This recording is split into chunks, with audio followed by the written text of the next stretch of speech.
Ilang mga flood control projects sa Bulacan ang inispeksyon muli ng Independent Commission for Infrastructure ICI na kabilang sa mga maanumalyang infrastructure projects sa bansa.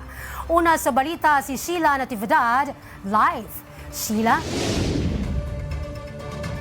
Magsusumite ng ikalimang interim report and recommendation ng Independent Commission for Infrastructure dito sa Office of the Ombudsman ngayong araw.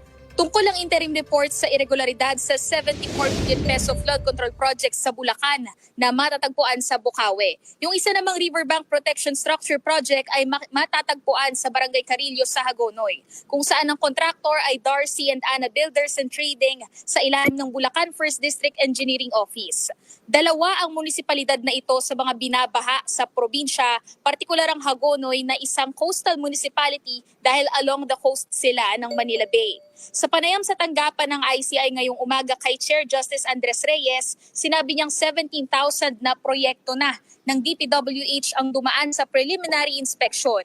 Dagdag din niya ay may second inspection pa ito. Ang Ombudsman ang nakatakdang mag-file ng mga kaso hinggil dito sa anomalya. Pero saad ni Justice Reyes, gagawin ng ICI ang kanilang makakaya para makatulong sa Ombudsman. Samantala kahapon naman sa naging High Command Conference ng ICI na dinaluhan ni DPWH Secretary Vince Dizon kasama ang ilang government agencies sa Camp Crame, aabot sa 40 katao na dawit sa irregularidad sa flood control and infrastructure projects ang posibleng makulong ngayong Nobyembre. Kasama rito ang mag-asawang kontratistang Diskaya, Wawaw Builders at iba pang mapatutunayang sangkot. At iyan muna ang latest mula rito sa tanggapan ng Ombudsman sa Quezon City. Para sa balitang totoo at laging bago, ito po si Sheila Natividad ng IBC News para sa Alauna sa Balita ng Congress TV.